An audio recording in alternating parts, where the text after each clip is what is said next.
तो लीजिए प्यारे विद्यार्थियों, हमारे पास में आ चुका है आपका वार्षिक परीक्षा 2026 के लिए कक्षा 6 का गणित विषय का पूरा क्वेश्चन पेपर और इसका पूरा सॉल्यूशन।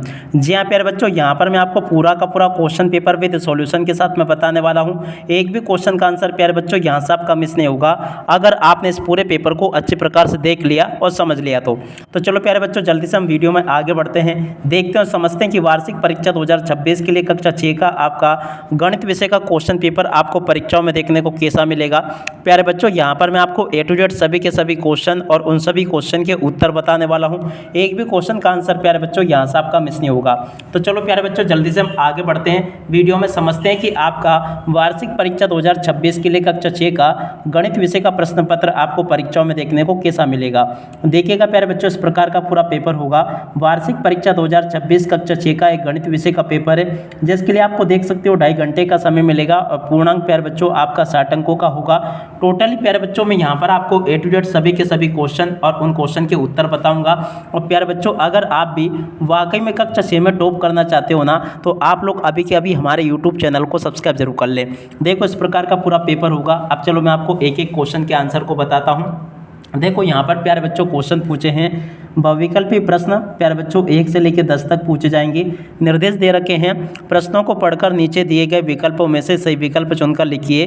प्रत्येक प्रश्न के लिए 1 अंक निर्धारित है।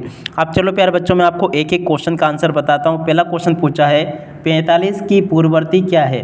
देखो प्यारे बच्चों, इसका राइट आंसर आपका आ जाएगा क्या, 44। ठीक है ना, ए नंबर का राइट आंसर होगा प्यारे बच्चों आपका। और दूसरा क्वेश्चन पढ़ते हैं, एक समकोण त्रिभुज में एक कोण का माप कितना होता है। देखो प्यारे बच्चों, इस क्वेश्चन का राइट आंसर आपका क्या आ जाएगा, 90 डिग्री होता है। ठीक है ना प्यारे बच्चों, 7 नंबर का इसका राइट आंसर होगा। और अब अगला क्वेश्चन पढ़ते हैं, 7/5 का दशमलव रूप क्या होगा। देखो प्यारे बच्चों, ये जो क्वेश्चन आपको दे रखा है ना तीसरे नंबर का, इसका राइट आंसर आपका ये आ जाएगा 1.4 होगा। और उसके बाद में चलो प्यारे बच्चों आगे बढ़ते हैं, आगे के सभी क्वेश्चन और उन क्वेश्चन के उत्तरों को देख लेते हैं। यहाँ पर प्यारे बच्चों प्रश्न नंबर 4 पूछा है, एक वर्ग की सभी भुजाएं कैसी होती है। प्रश्न नंबर 4 जो प्यारे बच्चों पूछा है ना, 4 का राइट आंसर आपका क्या आ जाएगा, समान होती है। ठीक है ना प्यारे बच्चों, इसका राइट आंसर आपका क्या लिखना होगा, समान।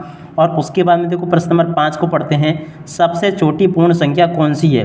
प्रश्न नंबर 5 जो प्यारे बच्चों पूछा है ना, इसका राइट आंसर आपका क्या आ जाएगा, 12 नंबर का, जिसमें कि लिखा है प्यारे बच्चों 0। ठीक है ना, इस प्रकार से प्यारे बच्चों आप लोग यहाँ तक के इन क्वेश्चन को और इन क्वेश्चन के उत्तरों को देख लो। और उसके बाद में देखो अगला क्वेश्चन पूछा है, 4, 8, 12, 16 का अगला पद क्या होगा। प्रश्न नंबर 6 जो प्यारे बच्चों पूछा ना, इसका राइट आंसर यहाँ से आपको 20 लिख देना है। इसका राइट आंसर क्या आएगा प्यारे बच्चों, आपका 20 आ जाएगा। और अब अगला क्वेश्चन पढ़ते हैं, 10, 15, 20 का सबसे छोटा सामान्य गुणज एलसीएम क्या होगा। प्रश्न नंबर 7 जो प्यारे बच्चों पूछा ना, इसका राइट आंसर यहाँ से आपको लिख देना कितना, 60 होगा। ठीक है। और अब अगला क्वेश्चन देखते हैं, प्रश्न नंबर 8, 350 मीटर को किलोमीटर में बदलने पर क्या होगा। देखो प्यारे बच्चों प्रश्न नंबर 8 जो आपको दे रखा ना, इसका राइट आंसर आपका क्या आ जाएगा, यहाँ से प्यारे बच्चों इसको लिखना होगा। इसका राइट आंसर आपका ये होगा 7 नंबर का, जिसमें कि लिखा 0.35 किलोमीटर। ठीक है। और अब अगला क्वेश्चन पढ़ते हैं प्यारे बच्चों, जो कि यहाँ पर आपको दे रखा है, 3x + 5 = 11 में x का मान क्या होगा।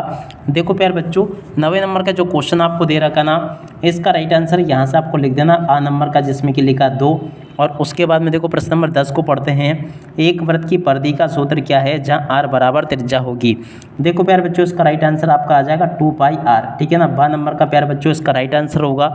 और उसके बाद में देखो आगे जो क्वेश्चन पूछे ना, उस सभी क्वेश्चन के आंसर प्यारे बच्चों मैं आपको 1 बाय 1 करके बताऊंगा। इसलिए आप सब लोगों से रिक्वेस्ट है कि आप लोग इस पूरे पेपर को अच्छे से देख कर जाना, ताकि प्यारे बच्चों आपको ये पूरा का पूरा क्वेश्चन पेपर अच्छे से समझ में आ सके। प्रश्न नंबर 11 जो प्यारे बच्चों पूछा है ना, इस क्वेश्चन के उत्तर को यहाँ से देख लेना। 5406 को विस्तारित रूप में प्यारे बच्चों आपको लिखना था। देखो इसका राइट आंसर प्यारे बच्चों इस प्रकार से किया जाता, 5406 को कैसे लिखते हैं, 5000 और फिर 400 + 00 + 6, इस प्रकार से प्यारे बच्चों आपको ये लिखना था। और उसके बाद में देखो अगला क्वेश्चन पूछा था, एक आयत का क्षेत्रफल ज्ञात कीजिए जिसकी लंबाई 12 सेंटीमीटर और चौड़ाई 8 सेंटीमीटर होगी। ठीक है प्यारे बच्चों, इस क्वेश्चन के उत्तर को आप लोग यहाँ से देख लो, ये लिखा पूरे के पूरे क्वेश्चन और उस क्वेश्चन के उत्तर। और उसके बाद में देखो अगला क्वेश्चन पढ़ते हैं, एक कक्षा में 45 विद्यार्थी है, जिनमें से 15 लड़कियों और लड़कों की संख्या की अनुपात प्यारे बच्चों आपको ज्ञात करना होगा। प्रश्न नंबर 13 में देख सकते हो प्यारे बच्चों, प्रश्न नंबर 13 के उत्तर को यहाँ से देख लें और पूरा के पूरे इस क्वेश्चन के उत्तर को समझ लें, जैसा कि मैंने आपको बताया। और उसके बाद में देखो यहाँ तक के सभी क्वेश्चन के उत्तर प्यारे बच्चों मैं आपको बता चुका हूँ। और उसके बाद में देखो प्रश्न नंबर 14 जो पूछा ना, संख्या रेखा पर -3 और 5 को दर्शाइए और उनके बीच की दूरियाँ प्यारे बच्चों आपको ज्ञात करनी है। प्रश्न नंबर 14 में देख सकते हो प्यारे बच्चों, प्रश्न नंबर 14 का उत्तर आपको ये दे रखा है पूरा का पूरा। और उसके बाद में देखो इसके अथवा में पढ़ते हैं प्रश्न नंबर 15 को, 6/7 और 9/14 और 11/21 को आरोही क्रम में प्यारे बच्चों आपको लिखना होगा। देखो इसको प्यारे बच्चों आपको इस प्रकार से पूरा का पूरा लिख देना होगा, ठीक है ना। इसका उत्तर प्यारे बच्चों ये आ जाएगा, ठीक है। और अब अगला क्वेश्चन पढ़ते हैं, क्या दे रखा है। एक दुकानदार ने 400 ग्राम चीनी और 500 ग्राम चावल खरीदा, कुल वजन को किलोग्राम में ज्ञात कीजिए। देखो प्यारे बच्चों उसका राइट आंसर इस प्रकार से आ जाएगा, जैसा कि मैंने आपको बताया A to Z प्यारे बच्चों आपको मैंने सभी के सभी क्वेश्चन और उन क्वेश्चन के उत्तर यहाँ तक के बता दिए हैं। एक भी क्वेश्चन का उत्तर प्यारे बच्चों यहाँ से आपका मिस नहीं होगा। और उसके बाद में देखो आगे क्वेश्चन पूछा है 34 + -15 और -8 को हल कीजिए। प्रश्न नंबर 17 जो प्यारे बच्चों पूछा गया ना, इस क्वेश्चन के उत्तर को ये देख लीजिएगा, ये आ जाएगा पूरा का पूरा क्वेश्चन और इस क्वेश्चन का उत्तर। उसके बाद में देखो प्यारे बच्चों अगला क्वेश्चन, एक समबाहु त्रिभुज की परिभाषा लिखिए और उसके 2 गुण बताइए। प्रश्न नंबर 18 जो पूछा ना प्यारे बच्चों, इस क्वेश्चन के उत्तर को यहाँ से देख लेना और पूरा का पूरा इसको अच्छी प्रकार से याद कर लेना। प्रश्न नंबर 18 प्यारे बच्चों ये पूरा का पूरा आपका उत्तर इस प्रकार से आ जाएगा। और उसके बाद में देखो आगे के क्वेश्चन के उत्तर को यहाँ से देख लीजिएगा, ठीक है।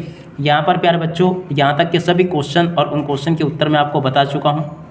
अगला क्वेश्चन, एक घन के कितने शीर्ष होते हैं, किनारे और फलक होते हैं। देखो प्यारे बच्चों प्रश्न नंबर 19 जो पूछा गया ना, 19वें क्वेश्चन के उत्तर को यहाँ से देख लीजिएगा और पूरे के पूरे उत्तर को समझ लें आप लोग। और उसके बाद में देखो अगला क्वेश्चन पढ़ते हैं प्रश्न नंबर 20, समीकरण y - 7 = 15 को हल करके y का मान प्यारे बच्चों आपको ज्ञात करना है। प्रश्न नंबर 20 में प्यारे बच्चों क्वेश्चन पूछा है, तो इस क्वेश्चन के उत्तर को यहाँ से देख लें और पूरा का पूरा इसको भी समझ लें। देख सकते हो प्यारे बच्चों यहाँ तक कि A to Z सभी क्वेश्चन और उन क्वेश्चन के उत्तर मैंने आपको बता दिए। और उसके बाद में देखो प्यारे बच्चों 21वें क्वेश्चन को पढ़ते हैं। क्या लिखा है, 25 और 35 के सभी गुणनखंडों को लिखिए और उनका सबसे बड़ा सामान्य गुणनखंड LCM ज्ञात कीजिए।